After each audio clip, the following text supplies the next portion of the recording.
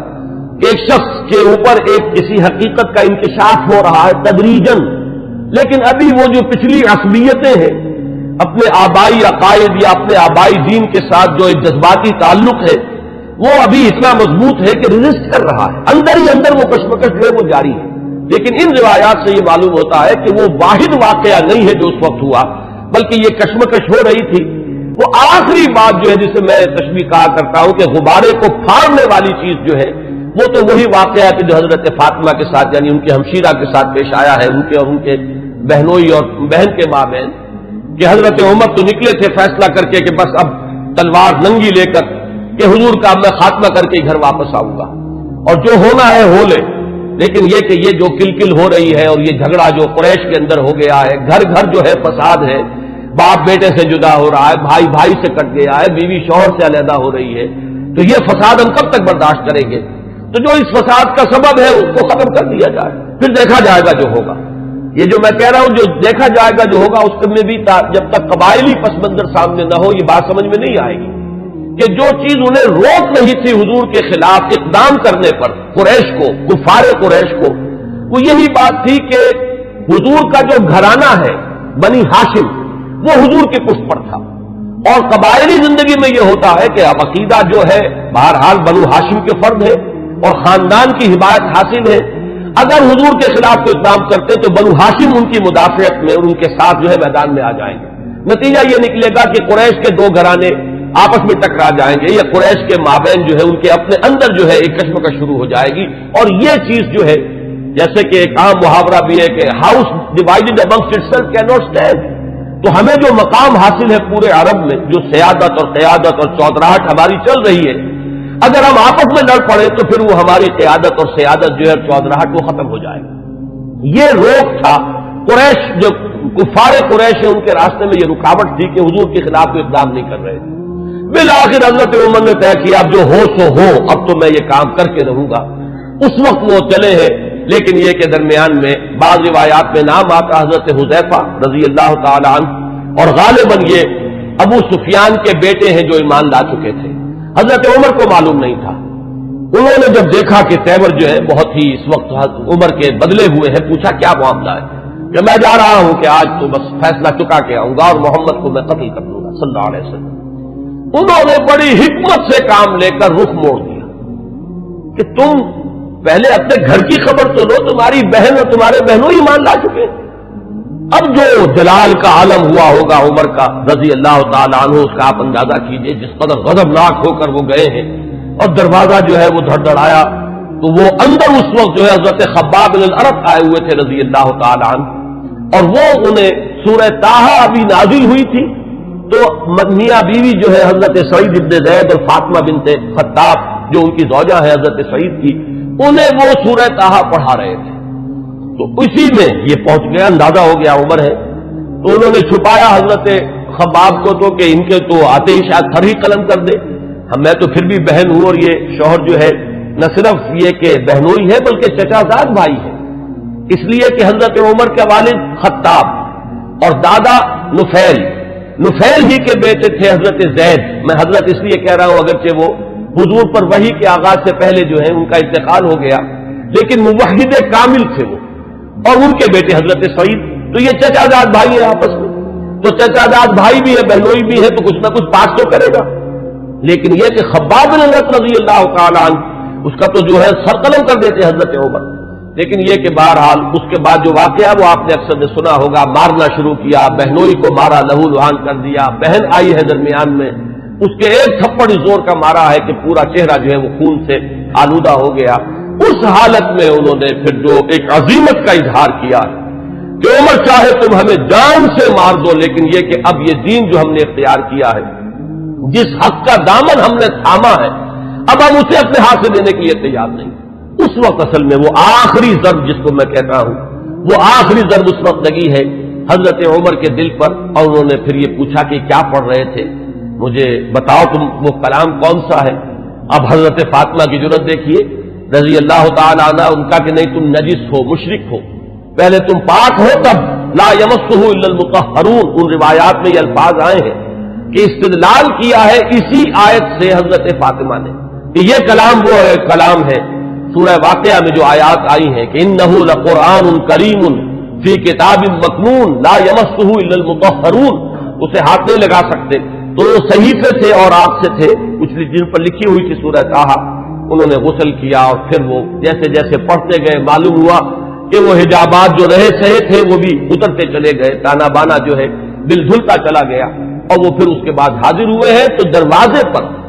بیت ارقم میں جہاں حضور اس وقت مقیم تھے، دروازے پر حضرت حمزہ کا نام بھی آتا ہے کہ حضرت حمزہ بھی وہاں پہرے پر تھے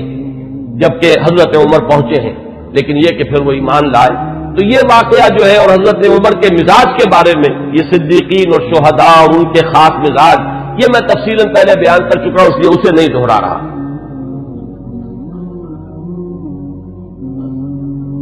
حضرت عمر کا جو مقام ہے صحابہ کرام میں، اس کے بارے میں علامہ سیوطی، بلکہ یہ کہ یہ علامہ نووی جو شارح ہیں مسلم شریف کے، ان کے الفاظ میں اب آپ کو سنا رہا ہوں۔ هو احد السابقین الاولین واحد العشرۃ المشہود لهم بالجنہ واحد الخلفاء الراشدین واحد اصحاب النبی علیہ الصلوۃ والسلام، اور آخری الفاظ اہم ترین ہیں واحد کبار علماء الصحابۃ والزہادہم۔ باقی چیزیں تو آپ کے علم میں ہیں، سابقون الاولون میں سے ہیں۔ اکثر کا اتفاق یہ ہے کہ حضرت عمر جس وقت ایمان لائے ہیں تو لگ بھگ 40 افراد اس وقت تک ایمان لا چکے تھے، لیکن بہرحال یہ سابقون الاولین میں ان کا شمار ہے۔ پھر یہ کہ 10 جن کے بارے میں کہ حضور نے صراحت کے ساتھ جنت کی بشارت دی ہے اس دنیا ہی میں، جنہیں ہم کہتے ہیں عشرہ مبشرہ، ان میں سے ایک ہے۔ پھر خلفائے راشدین میں ان کا شمار ہے بالاتفاق۔ اب اہل تشیع کا معاملہ میں اسے خارج کر رہا ہوں، لیکن یہ کہ اہل سنت کے نزدیک۔ پھر یہ کہ حضور صلی اللہ علیہ وسلم کے ساتھ جو رشتہ ہے، حضرت حفصہ رضی اللہ تعالی عنہا ام المومنین، یہ ان کی صاحبزادی ہیں۔ آخری الفاظ ان کی طرف میں نے توجہ دلائی وہ کیا ہے کہ احد و کبار علماء صحابۃ والزہادہم، دونوں اعتبارات سے کہ وہ صحابہ کرام میں جو مختلف اوصاف کے اعتبار سے تقسیم کی جاتی ہے، مثلا بعض فقہائے صحابہ، علماء صحابہ، وہ صحابہ کے جن کو علم سے، تفقہ سے، قرآن اور سنت کے گہرے فہم سے خصوصی مناسبت تھی، تو حضرت عمر رضی اللہ تعالیٰ عنہ کا شمار بھی انہی میں سے۔ اور زہادہم، سب سے زیادہ جو زاہد، زہد میں جن کا کہ یوں سمجھیے کہ آخری درجہ ہے، انتہائی سادگی سے زندگی بسر کرنا اور پیون لگے ہوئے کپڑے پہننا، حضور صلی اللہ علیہ وسلم کا نقشہ جو ہے جو مدنی زندگی میں ہمیں نظر آتا ہے، ابتدائی مکی دور جو ہے اس میں تو حضور صلی اللہ علیہ وسلم کے لیے خاصی آسائشیں تھی اللہ تعالیٰ نے جو پیدا کر دی تھی، اس لیے کہ حضرت خدیجہ رضی اللہ تعالیٰ عنہ سے شادی کے بعد سہولتیں تھیں، اس لیے کہ وہ بہت دولت مند مالدار خاتون تھی۔ لیکن مدنی دور میں جو اصل آپ کی یوں سمجھیے کہ دنیاوی، اگر اسے لفظ اقتدار سے ہم موسوم کریں تو دنیاوی اقتدار کا دور جو ہے آپ کا، وہ تو مدنی دور ہے اگر دنیا کے اعتبار سے اصطلاح کا استعمال کیا جائے، اگرچہ حضور صلی اللہ علیہ وسلم کے لیے لفظ مجھے موضوع معلوم نہیں ہوتا، لیکن اس وقت جو آپ نے فقر اختیاری جو ہے، جو اس کا ہمیں سیرت مطہرہ کے اندر جو ہے مظاہرہ ملتا ہے کہ آپ نے اپنے اختیار سے فقر اور درویشی کی زندگی اختیار کی، اس میں بتمام و کمال حضرت عمر فاروق اور حضرت ابوبکر صدیق رضی اللہ تعالی عنہما، یہ دونوں بھی بالکل عکس کامل نظر آتے ہیں حضور صلی اللہ علیہ وسلم کے اس صحبت کا۔ تو وہ صحابہ کرام میں سے علماء اور فقہاء میں بھی چوٹی کے جو ہے ان میں ان کا شمار ہے، حضرت علی ان میں ہے، حضرت عائشہ ان میں ہے، مختلف جو ہے یہ حضرات ہیں، ان میں حضرت عمر ہے۔ پھر زہاد میں بھی جو سب سے زیادہ فقراء صحابہ کا جو نقشہ تھا، حضرت عمر نے اپنے اختیار سے وہی نقشہ اپنی زندگی میں اختیار کیا۔